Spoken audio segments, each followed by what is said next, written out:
આપણે ત્યાં પાળીઓ હોય, પેટમાં દીકરો હોય, પતિ કાયમ આવી ગયો હોય અને પછી પાળીઓ જુવારવા માટે આપણે જાય છે.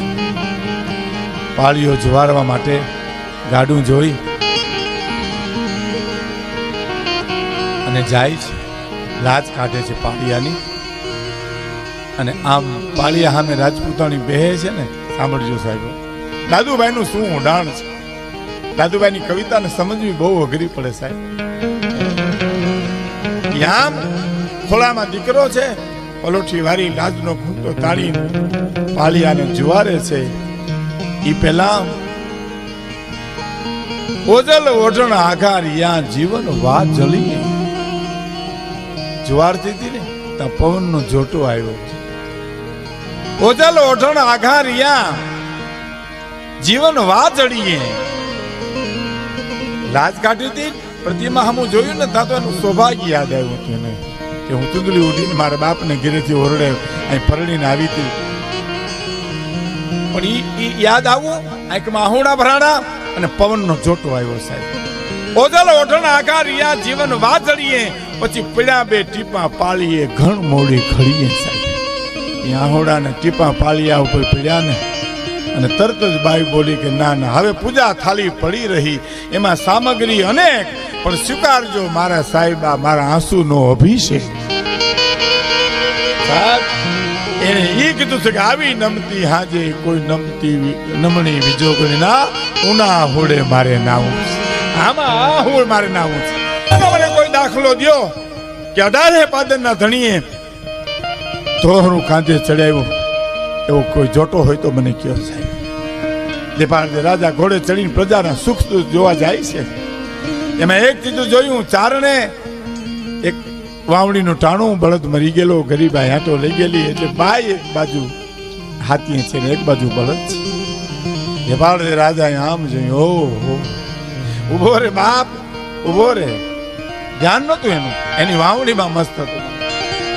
ઘોડે હેઠે ઉતરે હાલ્યા, એ ઉભો રે ભાઈ, બોલાવે છે, ઉભો રહ્યો કે મારી બેનને હાથે જોડી છે, છોડી મૂકીને કે વાવણી વાવવી છે. ભાઈ ખબર નથી આ ગોહિલવાડ ધણી છે, વાવણી વાવવી છે. પણ વાત સાચી, હું તને બળદની વ્યવસ્થા કરતું તો તારો બળદ કઈ આવે, દયા આવતી હોય તો જૂતી જાય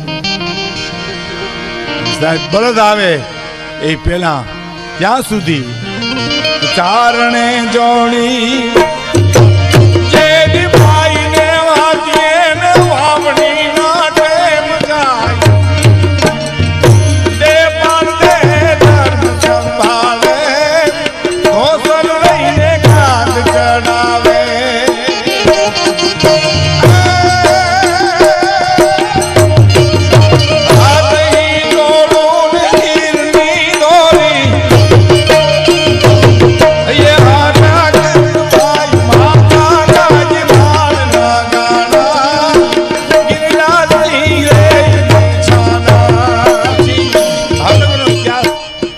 પૂરે છે કે વાવણી તો ઉગી પણ ત્રણે હાયરું બહુ નાની રહી, મોટા છોડવા બીજા થયા. એટલે ચારણે આવીને ચારણિયાને કીધું, જોયું એનું કોણ આવ્યું તું ખબર નહીં, વાવણી બગાડી ગયો આપણી. કેમ કે બીજા છોડવા તો બહુ સારા નિર્વાહ છે ને આ તો ત્રણે હાયરું તો હાવ નાની, એમાં કાંઈ ઉતરે એમ નથી, મોલ છે નહીં. જગદંબા ચારણ બાઈ હુરજને પ્રાર્થના કરી, હે હુરજ ભલે હુગા ભાણ ભાણ તિહારા ભામણા, હે બાપ ધર્મી રાજાઓની ઉપર જો આવી શંકા કુશંકાઓ થતી હશે તો ધર્મ જગતમાં રહેશે નહીં. મારી લાજ રાખજે કરી હાલતી હતી. હાલ ચારણ ખેતરે આવી, આ ત્રણે હારું નાની છે તો હા, એની ડુંડી ખોલ, ડુંડી ખોલીને હાચા મોતી નીકળ્યા. ઇતિહાસનો સાક્ષી પુરુષ હાચા મોતી સાહેબ. ઓહો, અને ગાડું ભર્યું ભાઈ, ગાડું ભરીને ભાવનગર ગયો અને કીધું બાપુને મળવું છે. મળ્યો બાપુ તો હા આ સંભાળી લ્યો, આ તો તમારી મહેનતનું છે, અમારું નથી. કે હોય નહીં આમ છે તો હા, પણ સાંભળજો ચારણ હતી ટકોર કરી કે જાણવું તો જડદાર કે આવા નવરંગ મોતી નીપજે. મને ખબર હોત કે આવા મોતી નીપજે તો બવરાવત દી બધો એ દી બધો તને દે પાડ દે. મારું તો વવરાવત પણ પાડો હોય માં જાત એવું કોક તો પ્રજાપ્રેમીનો રાજી બતાવો એટલે કે ચોટી જશે.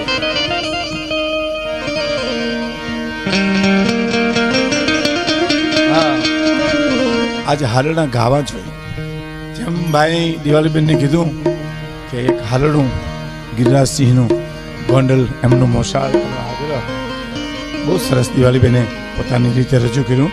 પણ પૂજ્ય મોરારી બાપુ હમણાં એક દી કહેતા હતા કે હાલડા બેહાડીને સંભળાવવા જોઈએ છોકરાઓ. હાલડા આટે વયા ક્યાં છે? અટાણે જે બાયુ ગાય હાલડા અને જે છોકરા હુઈ જાય છે હાલડાથી હુતા નથી. આ ખોટું સાંભળવું એના કરતા હુઈ જવું હારું. પણ બાપુ એક શબ્દ બોલ્યા છે એ મારે કેવું છે કે ગામડાના માણસોના હરદેશભાઈ બાપુ કહેતા દિલ બહુ મોટા ગામડાના માણસ. તમે જો બહુ ઉદાર દીવ, બહુ ઉદાર દીવ. અમે પૂજ્ય મોરારી બાપુને અમે ચારણે નેહળે ગયા અમે જામવાલાની પાસે. એટલે બાપુ આવ્યા એટલે બધા ચારણો મહિના ખિસ્સામાંથી પૈસા રૂપિયો 2 રૂપિયા જેટલા હતા માલધારીઓ હતા ને એને ઢગલો કરી દીધો. બાપુ એમ કીધું ને કે મારે તમને કંઈક આપવું જોઈએ, તમારે સાધુનું લેવાય બાપા, અમારે તમને દેવું જોઈએ. બોલો બાપુ તો મુંજાણા મને કે કરવું શું હવે આમાં? હું તો લેતો ને પણ મેં બાપુ કંઈક રસ્તો. પછી મેં વડીલને કીધું, મેં કીધું બાપુ લેતા નથી. તો કે ના એ તો બધા લઈ જાય તે થાય, અમારે નથી જોતા. પછી બાપુએ શું કીધું ખબર કે તમારે નિવેદ થાય માતાજીના? તો હા 2 વાર થાય.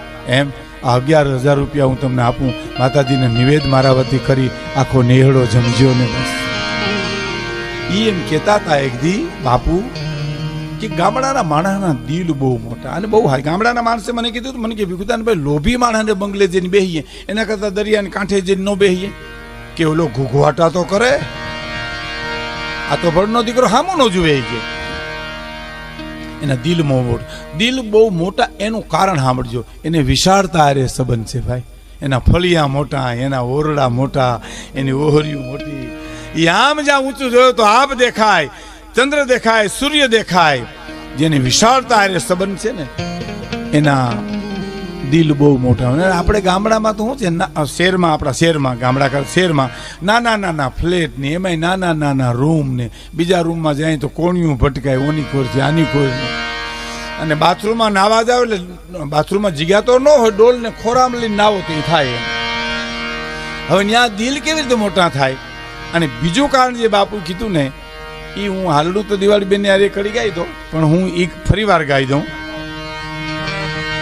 કેવાડીમાં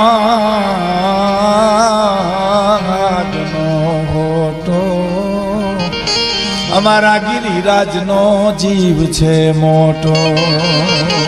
વાડીમાં હાગનો હોટો મારા દીકરાનો જીવ છે મોટો. એમાં હાલના ગાતી કહેતી હોય કે મારા દીકરાનો જીવ મોટો છે. એ મોટો જ જીવ થાય બાપ, એનો કોઈ દી જીવ ચૂકો ન થાય. અને દીકરી હોય તો કે મારી બેની બારે જાહે પછી ગાડામાં એકલીમાં હે. દીકરી બા મારી હારે જાહે પછી ગાડામાં એકલીમાં હે. એટલે મારી દીકરી મારી સંસ્કૃતિ સંસ્કારને લઈ જાહે, એની હાહરવેલની માલિપા એકલી દેખાય. અને બધા એમ કહે કે દીકરી કોની બાપ. એટલે આપણે લગ્ન ગીતમાં પણ એમ કહે છે, શું કહે છે કે બેની તારા ઘરના રખોલા રૂડા રાખજે. ભગત બાબુ ઓલા રેડિયો સ્ટેશન પર ગાતા સરોણમાં બેની તારા ઘરના રખોલા રૂડા રાખજે. શું કામ હે?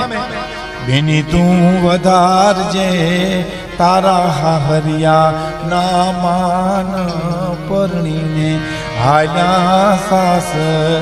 તારા સાસરા ના માન વધારજે, એની હારો રમણ એની મેળે વધી જાય. કેની દીકરી બાપ, કોની દીકરી? આ કહેવાનો મારો અર્થ આ જગદંબાઓ જેના સેથીના સિંદૂર ભૂષાણા આ વાત થઈ સુરવીરતાની. એમાંય આર્ય નારી